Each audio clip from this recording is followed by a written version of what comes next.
Welcome back to the Martin Leaker channel, the place to get your mind blown. Get ready for juiceness, guys. Well, my comms are in order, so I think we'll be underway. It's been a little while since I've been here, but I've been doing a lot of research, and you guys, the think tank, have helped along tremendously in this decoding. What we're going to do, guys, we're going to do the biggest or the deepest dive yet into bells. And this is not going to go the way you thought it's going to go. And it is mind-blowing. And it's going to buzz you the fuck out. So be prepared. Yourself to blame. So anyway. Yes, Plantigamey is saying hi to the groovy people. Do you feel groovy? Feel groovy. Why not? Fuck it. I got zero fucks to give. If I had any, I'm sure I'd give them. Anyway. The good news is, and we'll get to all of what I think is going on when I get to the end of the presentation. But what I can tell you at the start of this, so I think it's good news. And I think it's the bells that will save us, as they saved us before. It's really exciting. And when you do the dot connecting, which I'm going to do, and the puzzle pieces all fall into place, then it all starts to make sense. It's to do with something that I discovered this week, which triggered it all off. Now, as you know, I've been looking into bells for quite some time, and the correlations between bells and time. And I knew something was going on, because bells, they chime every 15 minutes, and then they chime every hour, creating a resonance, creating a frequency. So we worked out quite a while ago that this was Tartarian technology, a type of spiritual technology, if you like. So then this week, we've been looking into mortar cages and electric fed from church machines into graveyards. And somebody said in comments, cryptocurrency, which is absolutely fantastic. Absolutely love that. So we're going to start there. I'm going to take you on a crazy ride. I'm going to take you on a crazy ride, okay, of what I think is going on. Now, the bells, for whom the bells toll. It ain't no big thing to wait for the bell to ring. It ain't no big thing. The tone of the bell. Love is the drug. You know. Roxy music. Now, if you went into contemporary music, the clues are profound, I think, concerning what I'm going to be telling you is already there. Because with their strict chi laws, they can't really lie to us. So what they do is they tell us the truth in plain sight. And it's down to us to, sniff this out with our intuition. Our intuition. That tells us what's true. If it resonates and you get a big smacking great buzz out, then you know you're onto something. So that's what I got with this little collection of clues. And you'll probably learn something you never knew before concerning bells. All right, even though we've been talking about them for quite some time. So I'll give you a bell, okay? Alexandra Graham Bell. Now, that shows you that this place is just scripted and just absolute bullshit, and they're making it all up, doesn't it? So the inventor of the, telephone, the phone, Phoenicians, is Alexandra, or attributed to Alexandra Graham Bell. Well, you can't make it up, can you? Alexandra Graham Bell. So there's stacks of musical clues. You could have Pink Floyd, the Division Bell. We all love that one. Starts with the bell, doesn't it? Dun, dun. And then it goes into, I think, Learning to Fly, which is fantastic, as we all know. AC/DC. About Hells Bells tour in Doddington, one of their best when they were at their zenith before it went all shit in a handbag. What were they telling us about Hells Bells? And what have I been talking about with Hells Bells? Is going to make a shit ton more sense when I explain or what I'm going to explain to you in this. A real dead ringer, fella. We got a ringer, and I don't mean that in a rude way. A ringer in the chat, okay? Bill Ringer. Welcome, Bill Ringer. A real dead ringer for love. Ah, poor Meatloaf, he's gone, isn't he? Ah, we loved him, didn't we? A real dead ringer for love. So, a dead ringer. And why did they say dead ringer for somebody who's a copy of somebody else or looks like somebody else? Anyway, get it on, bang a gong. Now, I know a gong isn't a bell, but it is in a way. Gives off a nice, beautiful frequency. Who doesn't like a bit of gong? And I don't mean the obscure 60s psychedelic rock bands, although a gong session will make you feel like this one. So you can ring my bell anytime, any place. Ding dong, ding, ring it. Don't know, that might be just sexual. So as I said, it ain't no big thing for the wait for the bell to ring. It ain't no big thing, the tone of the bell. So apparently there's the scenario, according to that song, and I don't know if this was given to Grace Jones by the Tavistock Institute, that when a bell tones in the distance, you fall in love. I don't know. What about your belt? Keep your trousers up. Well, electric gives you a right belt, doesn't it? Well, it's got bell in that, doesn't it? What about your belly? My belly. So is your belly a shape of a bell? Well, it is in a way, isn't it? What about bell end? Well, there's a few of them around, as we know. There's stacks of countries with bell. We got Belgium. We got, well, Belarus. We got, not that Belgrade is a country, but a Belgrade. So high-grade bells in Belgrade. Tells you right there in the title. I'm just saying, yo. So, yeah, we're going to dig deep. Stacks of clues. Now, please do contribute to this, because this is how we get anywhere in this place with this truthing game, is you lot contributing. And I do read them all, and I do take it all on board, write everything down, and thank you all for your contribution to Flat Earth British Think Tank, because that's where that we get results. Okay. So I really do think we are saved by the bell, and we're saved by the bell in more than one way than you would think. And I'm going to explain when I share pictures in a little while. So we've got 153 of you on a Tuesday night. This is where you choose whether you're going to go on with the rest of the week or you're going to get wedded to it in Wednesday, but you'll be thirsty by Thursday. And then there's Friday, we can cook it up. Saturday, sat in your house. Sunday, looking at the sun. Whatever. All Germany, dogs, bells. Well, we're going to talk about Tartarian mullets. We're going to talk about Germany and the unusual circumstances you may not have known about of a sort of deconsecration, if you like. They did cemeteries, in the case of Hamburg Bell Cemetery in 1946 in Hamburg Harbor, where tens and tens of thousands of bells had a ceremony done over them, a ritual, before they disappeared. And where do you think they disappeared to?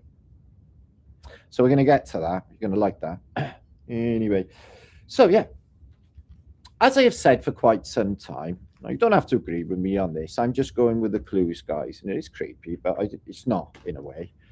I think that is a very distinct possibility that we are deceased, as in no more, in some sort of purgatory. And you're like, no, I'm alive. Yes, that's right. It feels just like being alive in this locked down, limited, five senses reality. I really do think that we are in a realm where our thoughts and emotions dictate our reality. I really do.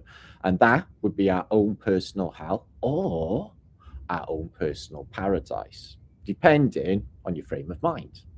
Now, as AC/DC and Bon Scott once told us, hell is not a bad place to be. So just imagine that this place in the past was so charmed. Remember chimes, chimney, was so charmed, okay, the people, they didn't need much nutrition, and they certainly didn't die at 100 years of age. I think that if we live till over 100 years of age, we're going to see the reset. And we're going to know, if you talk to an old age pensioner, like that old lady on the Next Level movie, who got taught about flat earth in school 100 years ago, by the way, that always breaks my heart. She's passed away now, God love her. The David Weiss talked to. Sorry, I just had a message come through. Just Squirrel Sniper's in the house. He's doing some work as well. Anyway, back to it. So I'm going to give you clues in this of where I think the bells are. It's going to blow your mind that bit. Okay. And I was just talking about the graveyards. Now, the graves had ceremonies and rituals done over them to do something to the metal before it went onwards to its next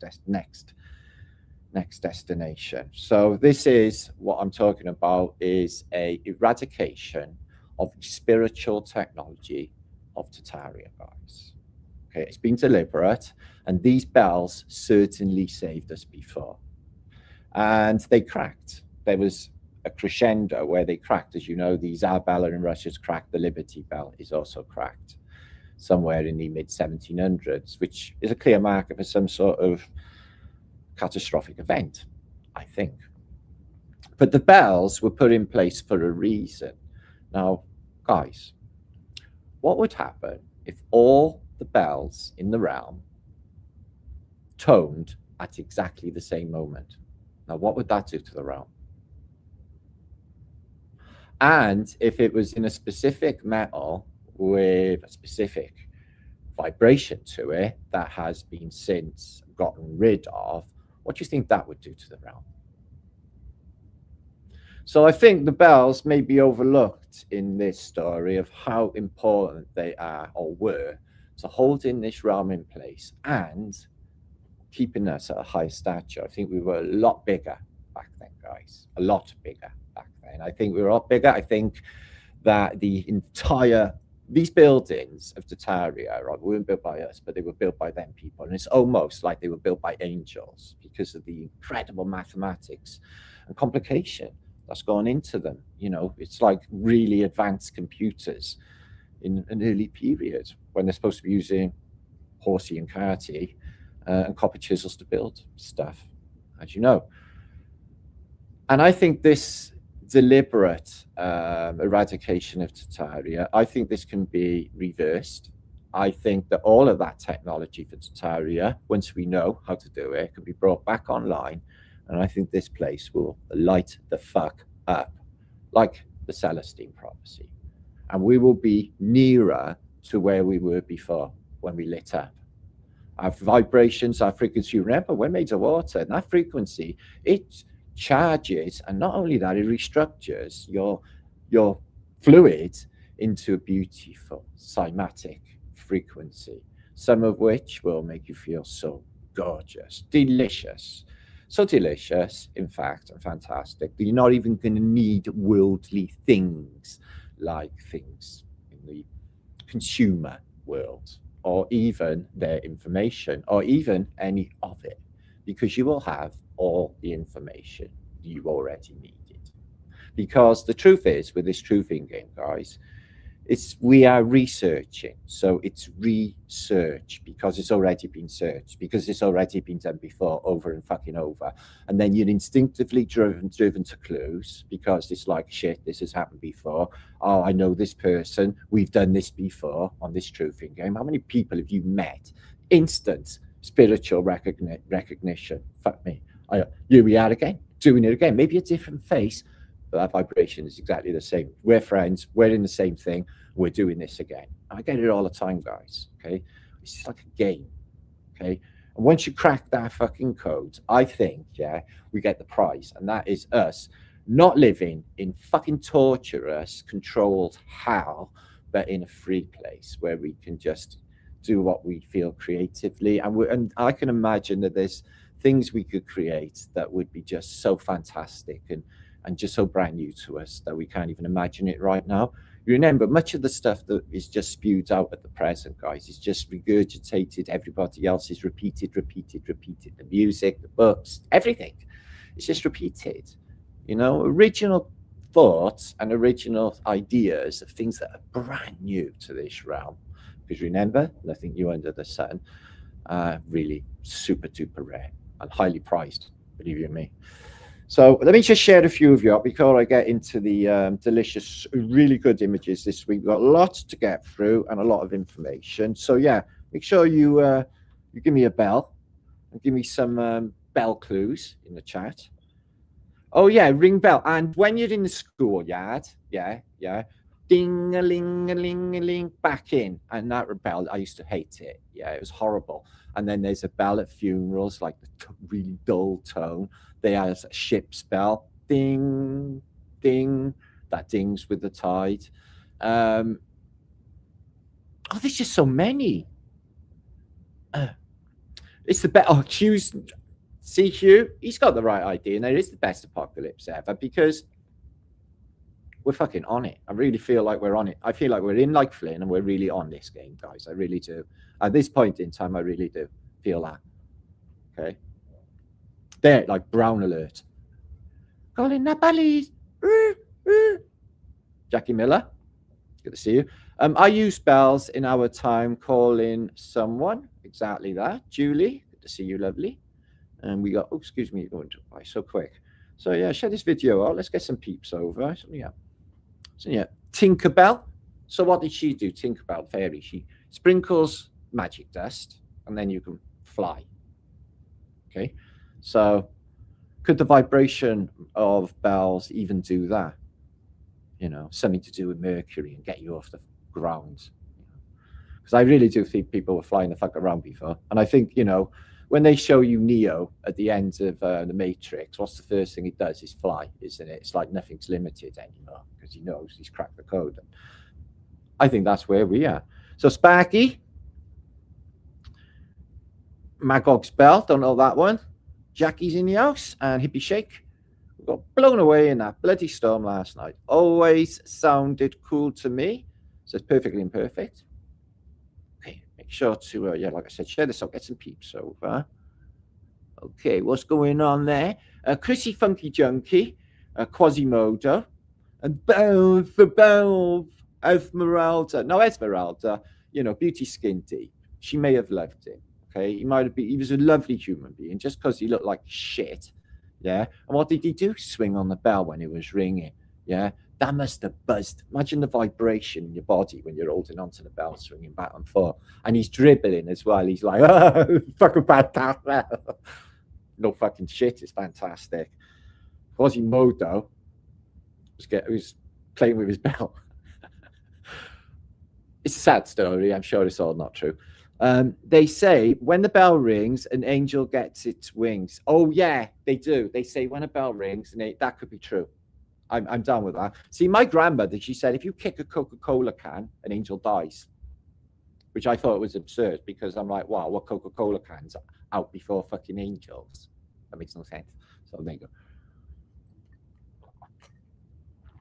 go.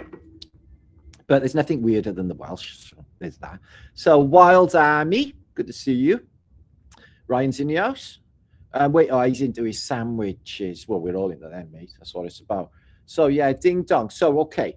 So I think we're going to talk about as well. It's a bit obscure, but we're going to talk about the clue between time. Okay, the Glock time, Glock as in bell in German. The time that is associated with bells. Now they're putting clock towers, bells, aren't they? Like Big Ben. Okay, but some towers are bell frees, and we think therefore landing Tartarian air balloons. But the ones with bells, okay, bell frees, they ding. Now, hickory dickory dock, the mouse ran up the clock struck 1, the mouse run down, hickory dickory dock. So is that just nonsensical words, or does it really, like all nursery rhymes, have a really deeper meaning? Well, I think it's got a deeper meaning. Now, remember, in the book 1984, in the first chapter, it says the clock struck 13. It was 13 hours. It was 26-hour day. Oh, 26-hour days in the 1984 book. They'd added an hour on every 12 hours in that book. So with the bells, they chime the main dong on the hour, which causes a vibration and a resonance, which takes a little bit of time, like the tuning forks, to dissipate. And by that time it dissipates, it'll go into the 15-minute subcharger and then onto the next hour, meaning that reverberation will last the whole time with the old world bells. Not so much now. So yeah, they're a bit camp, aren't they? Who? Campanologists. So campanology is obviously Italian, isn't it? And it's bell ringing, isn't it? I had to go with bell ringing. It's St John's Church in town. You have to leave it go, otherwise you're going to go up. The bell will take you up. But you go like this with the furry rope, red fur, all religious and shit, like that. Okay, and then it goes up and it goes ding, ding, ding, ding, ding, ding, ding, ding, ding, ding, all crazy like. It's like fucking hell. So another apocalyptic sound. Okay, now remember, let me just get to this first. In World War II, Winston Churchill decreed that none of the bells in Britain should ring until the war was over. So no bells in Britain rung for 7 years until D-Day, and then all the bells come to life. Ding, ding, ding, ding, ding, ding, ding, ding, ding, ding, ding, ding. Are they the original bells of Tartaria? Some, but not enough. Not enough to keep that going. Okay, and that was purposely done. All be explained in this. So, okay. Ding dong, the witch is dead. The witch is dead. Oh, there's ding dong. Well, pussy's in the well. Who'll pull her out? Little Johnny Sprout. It was a bit cruel, and it's chucking a cat in a well, but it does say ding dong. Well, just saying. When the bell tolls, exactly as well. So you get tolls, service bell, indeed. So yeah, we get in Britain. I'm guessing you've got them in America too. It's ice cream vans. Only ours are a little bit different to American ones, I think. So they go around with this apocalyptic mind control tune that the Tavistock shit out somewhere in the past. So you get like Popeye the Sailor Man, or you get Match of the Day, which is very much similar to what they give you at the start of a circus, which is boom, you're gone. They fucking gotcha. Yeah, mine goes off. Boom. And then you're just sucked into a portal of because you've been hypnotized by that tune, you see. So there's that happening in the background. So I never really liked the sound of ice cream van, especially on a Sunday. Really fucking apocalyptic. So yeah, they do lots, and you can be in a railway station. Bing bong. It's like fuck. Smoking of any substances is not permitted in this station. Like I know instantly that they're talking about me. So for fuck's sake, because they're watching me on camera, obviously. I'm talking about this is not a personal experience. I'm just saying that could happen generally, maybe. Anyway, so let's tuck into the juice, and as I said, let's enjoy life, and why not make it groovy? Because I'm not even going to focus on the fact that everyone else sucks. So that's about them, innit, guys? Yeah. If they can't be cool and fucking groovy, that's about them, innit? You know, I can't fucking help. We can't help them.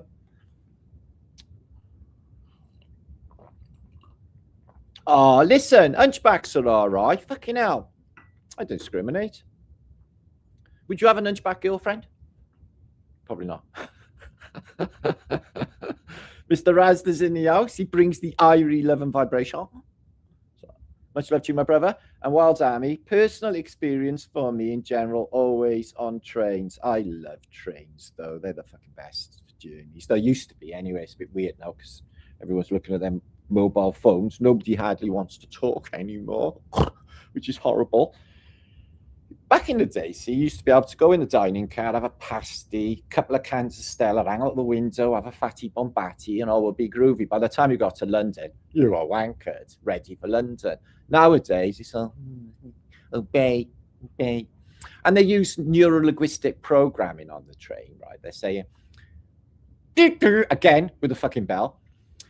If you see anything suspicious, please report it to the British Transport Police on this number, and we will come along and explode it.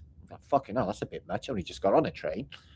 And then they say this NLP. See it, say it, sort it. So I'm like, so just be weird and grass on everybody, like in the film Equilibrium. Have you had your tablet? Is your emotions playing up? They do it everywhere. But obviously, when you know about this stuff, you can actually spot it. Not that I took any notice anyway. Before I knew about neuro-linguistic programming, I didn't take any notice because I instinctively knew that shit going on. And also, I knew that there was shit going on when I stepped inside of a church machine, because I was like, wonder why that looks like that. That's nothing to do with religion, is it? And then it's like, as the years went by, everything made perfect sense. Okay, hey Martin, can you ring my bell? Ring my bell too, said Jackie Miller. No, but I'm going to juice you up. So if you want to get juicy, that's what we're doing tonight. So, okay, buckle up. Let's start here. Got funky tunes going on in the background. Hope YouTube don't pick it up. Okay, we'll start here. So last week I went to, Margam Abbey, which is just near Swansea. It's a lovely little abbey near Margam Park, which I'm going to have to do a visit to because it's a massive Tartarian building. You should see it. And they just said that they found a shitload of Roman artifacts under there, or Roman buildings. They always say that because it ain't the fucking Romans, it's the Welsh. I'm absolutely sick to the back teeth if I had any about them saying it's the Romans. It's the Romans. It ain't the Romans. It's the... Like the Celts couldn't do anything. We had all mud, that's we did. Anyway, so. Hello guys, look at this trippy old bit of the... I noticed. In the floor. Like some sort of angel. So yeah, I'm at Margam Abbey and I noticed something quite interesting. No, can you hear my volume? I don't think you can hear it. Anyway, so what I spotted, that off the top of the abbey, it's only a little abbey, but it's properly old, is the copper strip, which is obviously the lightning conductor. And I fitted these myself for a living, so I do know all about them. And they go into the ground, and then literally yards from where it is a load of dead bodies buried in the ground. So I thought, oh shit, it's like there's electricity just pouring into the ground when the lightning strikes. And then I thought about Frankenstein, but then most of all, I thought about the narrative that they give us for the mort cages. Oh shit, like mortgage, your mortgage. So let's just have a think about this, guys. So they pour in electric into the graveyard, okay? Or is it the other way around? Now remember, bones, when compressed, okay, the marrow, when compressed, gives off piezoelectric. Okay, so a load of bones will give off a charge. Now, are the dead being charged? Is that what the gravestones are for? Can gravestones in the past actually hold a charge? Something you could attach something to? Is that what they are? Because well, the mort cages are a phenomena that they say makes no sense to me. You see, guys, they say that these mort cages were put in place for vampires, like in the late 1800s, like they're a real fucking thing. Zombies, in case anybody wants to go and take a walk post-mortem, like that's a thing. This is only 150 years ago that this apparent archaic thinking is happening, guys. So these are everywhere. I spotted one like in that cemetery in the Abbey. The Abbey had mort cages. But not only that, they also have some graves with just short, really small railings with chains. You've probably seen them yourself all the way around the grave, like completing a circuit. Now, the electricity, the lightning itself, doesn't come out of the sky, guys. It starts in the ground. And if you go in on stupid fucking globe mechanics, it says the geo. It's not. It's not. What causes the electric is the amount of bones that are under our feet, deep down, from reset after reset after reset after reset, compressing them bones and releasing large amounts of electricity, which completes the circuit when the lightning strikes. That's what I think. These technology, Tartarian technology, antiquidead. I don't think they're wasting the dead, because I don't think the dead are actually dead in the way you think that they are dead. If you are already post-mortem, Okay, now let's just think back a minute. So if you look at a church picture, okay, from 1500s, there are no graves in the churches, like none of them. The graves are the earliest you will ever find is in the 1700s. You're going to be really, really fucking hard pushed to find a 1600 grave anywhere. And if it will, it'll say a J instead of an I. The oldest in Britain you can get in Greyfriars like Cemetery in Glasgow, and they'll have some in, like, the will say late 1700s in that graveyard. But before then, like, the world didn't exist. Where the fuck did all of the dead go? There must have been trillions that went before us. Anyway, back to these. Are they some sort of Faraday cage? Because what they buried inside there, 6 foot down, was a Tartarian. And the energy of that Tartarian, like you see with the saints, yeah, had to be sealed and covered over with a mortar cage. Now, doesn't that make more sense than a vampire? We move on. So the bell did save us, and this is quite unnerving and creepy to think that this was happening not too long ago. This is a safety bell. So apparently, back in the late Victorian era, and even in the Edwardian era, okay, so within, living memory of my life, somebody would have been Edwardian. They would have known about these safety bells. This is where the saying they apparently came from, saved by the bell. So apparently, if you get like really, really wankered, okay, like intoxicated in the Victorian era, so you've had a bit too much laudanum, you've had a bit too much on the old opium pipey, because that's quite popular at the time, isn't it? And you've goofed off standard, and you fell a fucking asleep, right? And you had a really, really deep sleep, so deep that you weren't snoring, and apparently you weren't breathing. I don't think they were too fussed. They were like, oh yeah, because there's a bit of money involved in burial, isn't there? So they were like, oh yeah, he looks good and fucking dead, mate. Do you want to check him? Put a mirror by his nose. Nah, I think he's properly dead, mate. This looks like he got a few quid too, doesn't he? Off they went.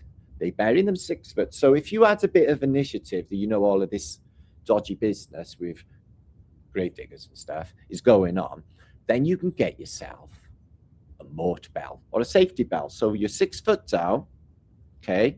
You're like, oh, fuck, that was a lovely sleep. Holy fuck. But you got a little light. So, oh, shit, they buried me. Fuck me, I was really, really stoned this time. Okay. And then you got a little string. Here's a painting for one from 1843, mid-1800s, just before a records arrived. Look, 1850s. Big clue, I think. Ding, ding. Hold on tight, please. Ding, ding. I like to do that. Ding, ding, ding, ding. It's fucking brilliant. So they are bell-equipped coffins if you were worried about being buried alive. So how common was that? Now remember, there's no point worrying about this because the electrical activity in the in your brain, that deceases a shit ton long time or after your body has gone into rigor mortis. So you'll know all about it. Don't worry, the universe is caring. You don't feel no pain. Anyway, so what happens after this one? Well, what I think is going on is this. Oh, anyway, so yeah, I would have a really loud one. And then they'd be like, there's like the vicar's inside the church, and he's like, oh my God, shit the bed. Somebody's still alive. And they go out, you dig him up. And then he's just laying there like this, smoking a cigar. Zero fucks to give. Because he knows that everything's groovy, because he got himself a safety belt, which is quite alarming to think that they buried people alive. Now, not to upset you in any way, guys, but what are the chances that they're still doing this shit in the modern day? We haven't got safety belts. Well, it's all like, have you been in the hospitals lately? Yeah, they can't even make soup. How they're doing operations is beyond me. Maybe they ask AI to do it in the modern day. I don't even know. They can't organize a piss up in a brewery in hospitals. So are they really going to be doing like the deep dive? Make sure you're post-mortem. Anyway, they carnage you for organs. If you're broke, they steal your penis as well, post-mortem, just letting you know that. So Don't go in hospital. The only way I'm going to go hospital is if I fucking wake up there. So anyway, as you can see, we had these little safety bells to tell them. So we got more cages protecting, or like some sort of Faraday cage around the grave to stop what? Getting out of there. And why? And then you've got, in the same era, bells that if you do wake up, you can have a little tinkle and then get out of the grave. Okay. I don't mean have a little tinkle in the coffin because it would get wet, but you know what I mean. A tinkle is also a P, isn't it? Okay, so yeah, it might be something you didn't know in this little narrative here, which is super duper interesting, I think. This is all a lot. 44%, according to the official number of bells, were removed from Europe during the First and the Second World War under decree. They hired people to take all the bells, chalk them and number them. And look at this beautiful thing. This is one of those beautiful old world bells. And it looks to be deep in the mud. It looks like it's coming from a high place. I wonder how they exactly did that. And look at that over the door, guys. Beautiful swirls that would interact with the Tauruses, and beautiful somatic pattern. They always got these twirls in the raw iron, which is, you know, like the horns on a ram, you know, are the same shape. It's everything in this place adheres to the Taurus fields, and that is what they've done with the raw iron, so it interacts naturally with these natural sciences, which is what they did a war on, actually. So, okay, look at these top hatters. Yeah, one top hatter. So, yeah, maybe they had top hats because they kept ice packs in there to keep their brines cool, because the sun was boiling up, which is why they're covered up, because they've all been underground. Anyway, so tens of thousands of Tartarian old world bells were removed during the wars. Okay. So why? Well, it silenced and erased the old world's frequency. Okay. Most were melted, they say.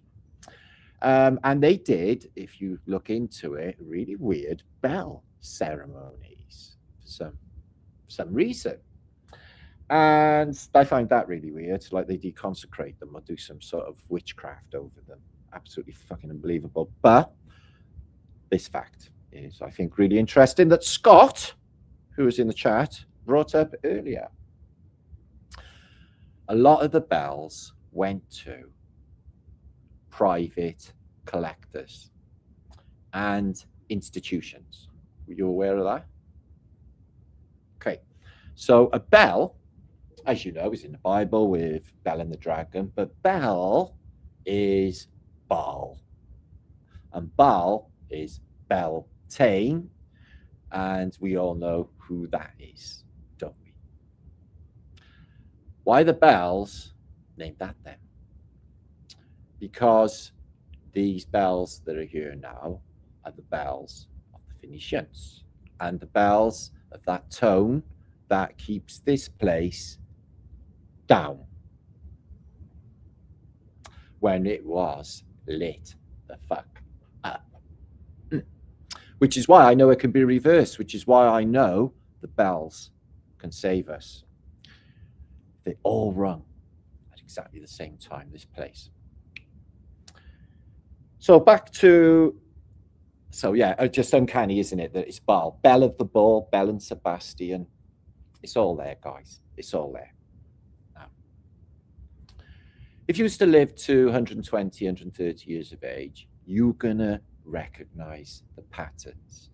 And the fact is that this place is reset, guys.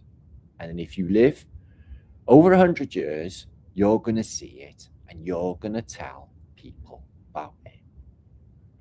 So somewhere along the line, we have been given, I would suspect, caused by a vibrational frequency and probably some sort of social circumstances coupled in there as well. But I would say that there's some sort of kill switch.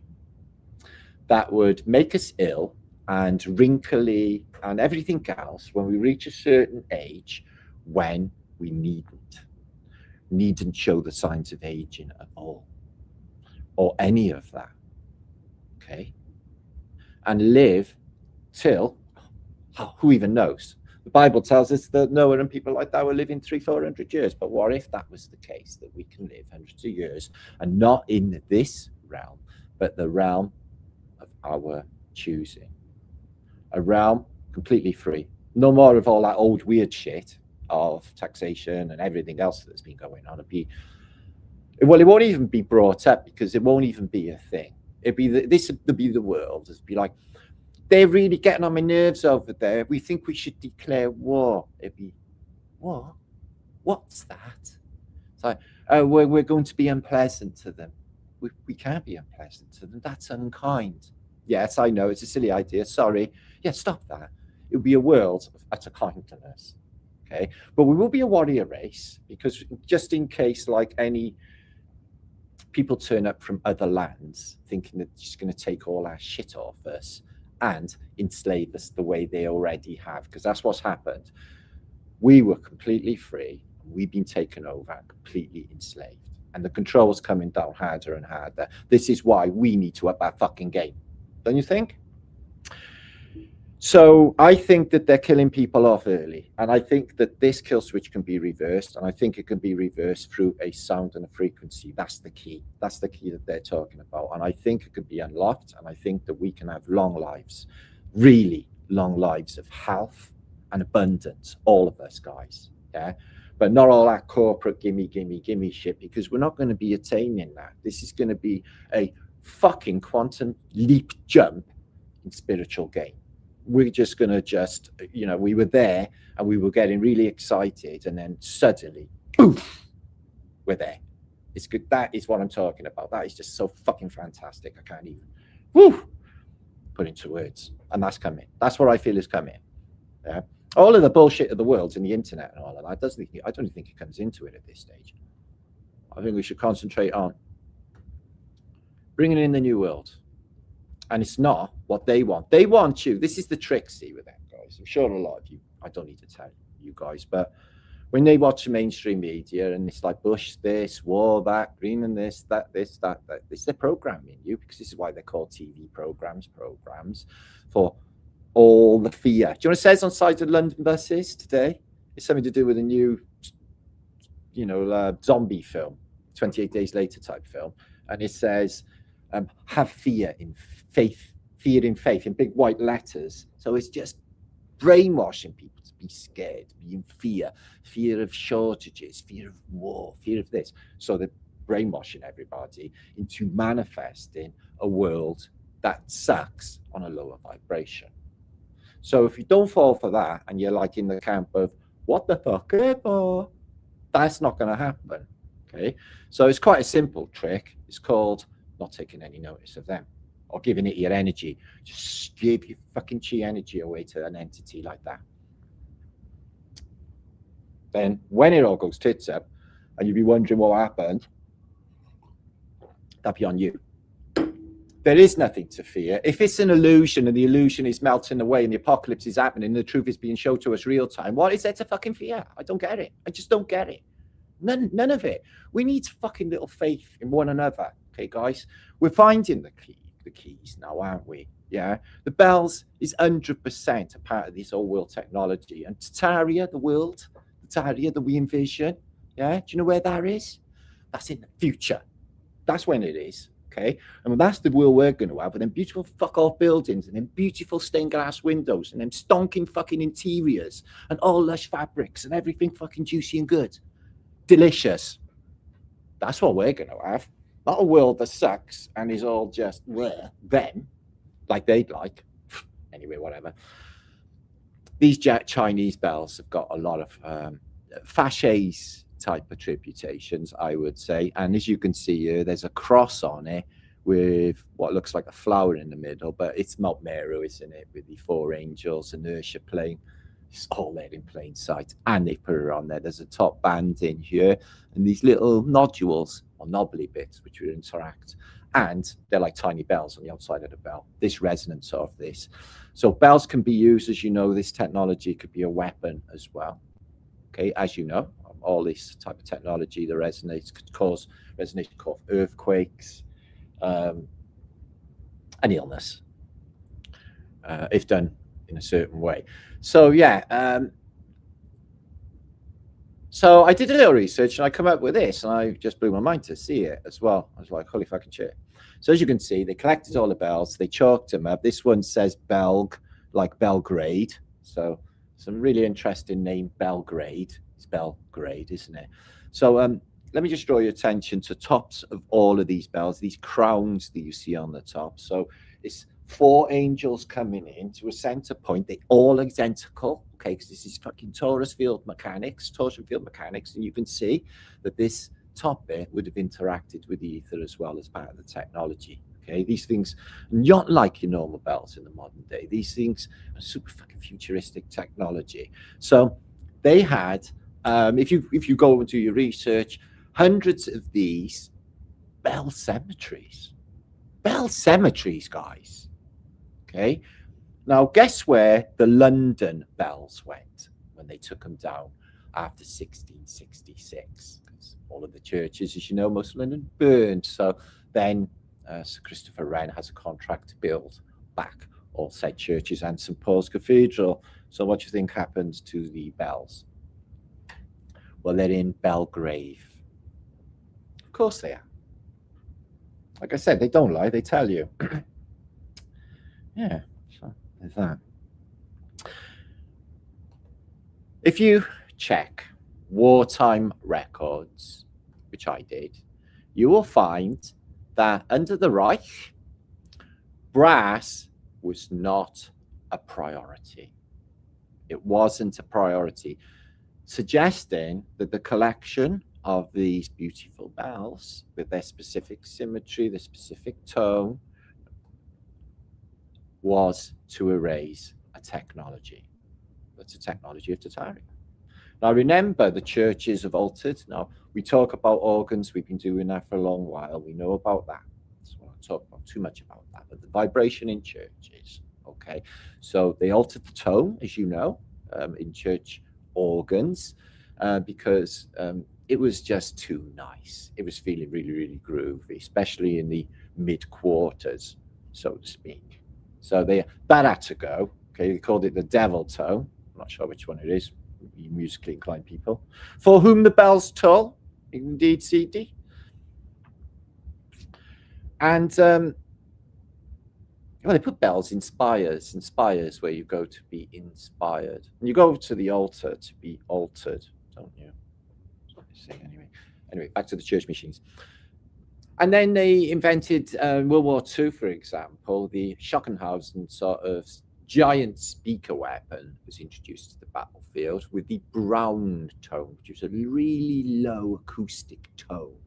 Unfortunately, that was making people shit themselves. So that's no good. If it makes the enemy shit themselves, you could directionalize. That would be fantastic, wouldn't it? Look at this little engraving from 1846 on the bell there, and it's showing all the bells flying away. Yeah. AC/DC.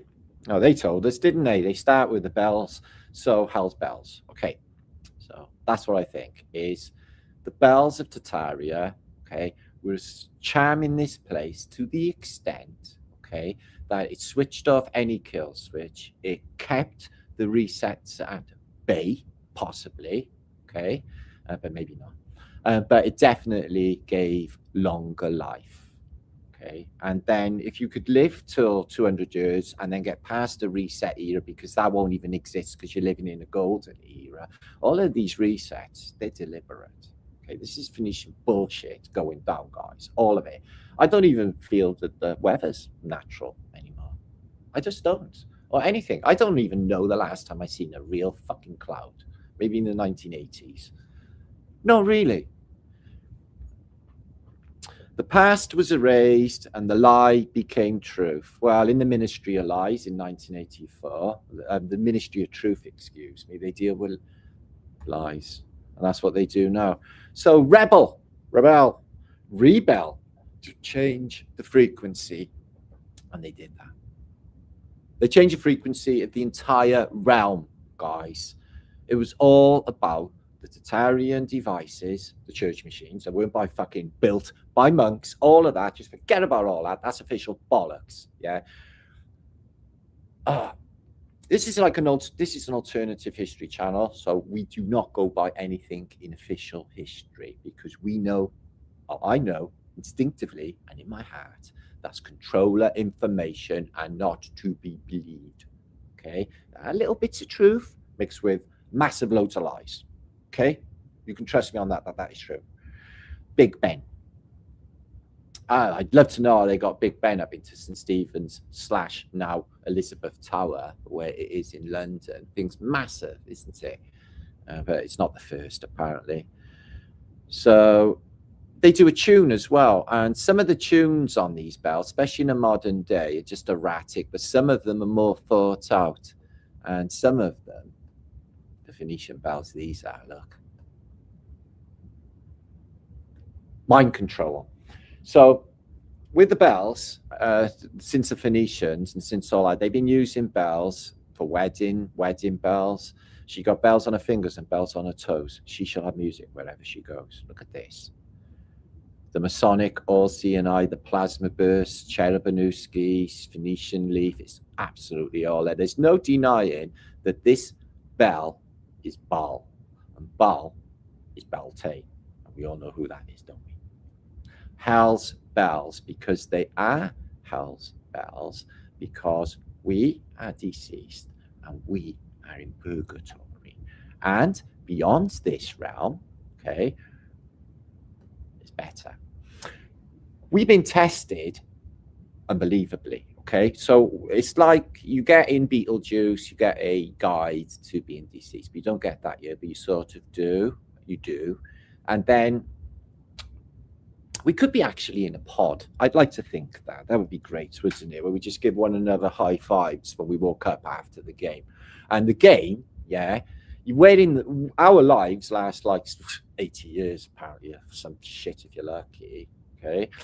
But in the pod, yeah, it's been like 4 fucking hour game. They've all come around and they're like high-fiving one another. We're all high-fiving. They say, well, man, Martin, you played like a fucking legend, yeah? Maybe. So this is the Tsar bell. I fell out of a big tower in the Kremlin in Russia. It's got a giant big crack. This thing is hundreds of tons. I would love to see how it was founded. I haven't got a clue. It's just, it must have been an unbelievably big foundry to cast this and then stick this on the back of what horse and cart? What was it, like giant carts with giant horses? How the fuck did they get it there? It was one casting and it weighs hundreds of tons. Anyway, there was apparently an earthquake. It was really, really common in Russia, not. And then it fell from the tower and cracked, and that is where it is until the modern day. And the Liberty Bell. So big crack through the Liberty Bell. And this is Russia's favorite bell, and America got his favorite bell as well. Wow. So they've all got this torsion field technology thing going on, and here's the old Liberty Bell. So from 1776, and it's literally like near enough the same decade as the Tsar bell. What's the fucking chances that Russia and America both got their biggest, most important bell? Name me a more important bell in America. No. It's got a big fuck off crack through it, showing that I know what they say. An official narrative happened to it. So we had some clumsy twat dropped it, but something happened, and it would have been a vibration. It would have been a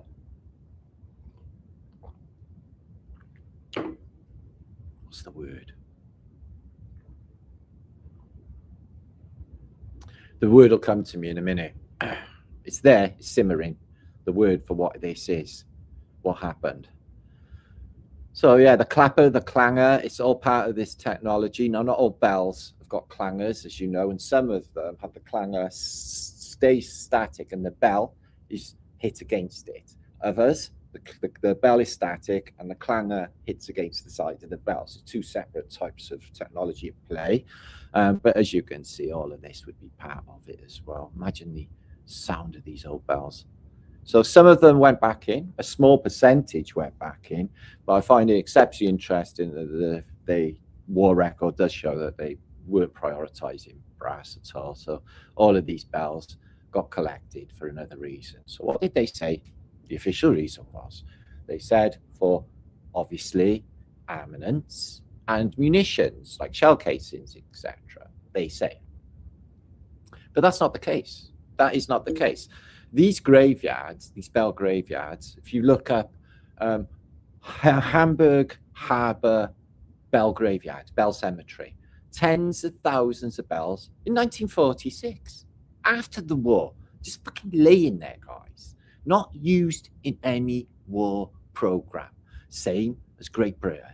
In Great Britain, they came along, they chopped all of the railings down off all of the little walls in Britain, and they used the iron, because it's that special iron they used in Tartaria. They said they were going to use it in the war, okay, in the war program for building tanks and ships and shit.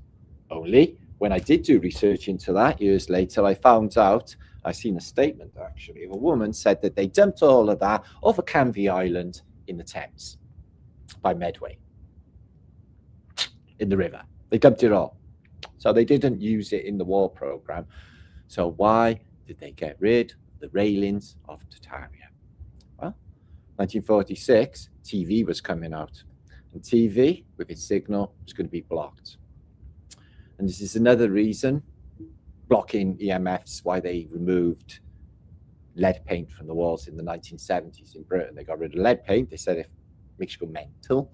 And then they got rid of lead paint on the wall, scraped it all off. I remember them doing it. And they come along and they covered the walls with alley glitter and other spongy shit, which just holds stuff in them. Horrible wallpaper. Anyway, I digress. So yeah, as you can see, this is not like a simple bell on a gantry, just swinging back and forth. You can see there's a ton of thought and there's a ton of gadgetry going on with this sort of technology. And I suspect that each one is tuned at a specific frequency. So yeah, they took them away, deconsecrated, did some sort of weird voodoo on them, which when they replaced them into churches, some of them, they 100% did some voodoo on them. A ceremony where the tone comes out of them just sucks, like they suck, and when it never used to suck. So there's Big Ben, the largest bell ever cast in England. I'd love to see how they cast that and got it up there in the days of horse and carty, but it's next to the river, so they must have brought it along the river in a barge, is my suspicion, and built a big crane, really, really big crane, because if you have seen Big Ben, that tower is really, really high. Check this out. So that's really nice. So they go to, you can see these are new brass bells, aren't they? And ding, ding, ding, ding, ding, ding, ding. And tuning forks is another technology. I've shown video. I got video I've shown on this channel of a guy tuning bells using tuning forks, and the resin. Well, we all know that they're a bit pricey, but tuning forks are really good for you if you just find a key point in your body. Look at the state of this. It's all derelict and grown over, this building. The bells are just left there. I think this is Vilnius. So yeah, some of them are really beautiful. So yeah, some bells you can see with a Vajra on top, a Vajra shape, which is, you can see here in Kirster's book from 1664, the Chinese Tartarian beautiful bells. One of my favorite ever films is Kung Fu Hustle, and you can see the lady in there. She's got like she's a superhero. Well, not superhero. She's a master, Kung Fu master. She blows through one of these, yeah, and just causes like a nuclear blast wave through one of these. So yeah, and as you can see, these got like, this is not just for hanging on the rope. This is just vibrational technology like the Vajra on top, which would create a field. So there it is. What's it say on the Liberty Bell? It's a cronky bit of wood. That, I bet that's the old world trees right there, just to rub your face in it. So what we got?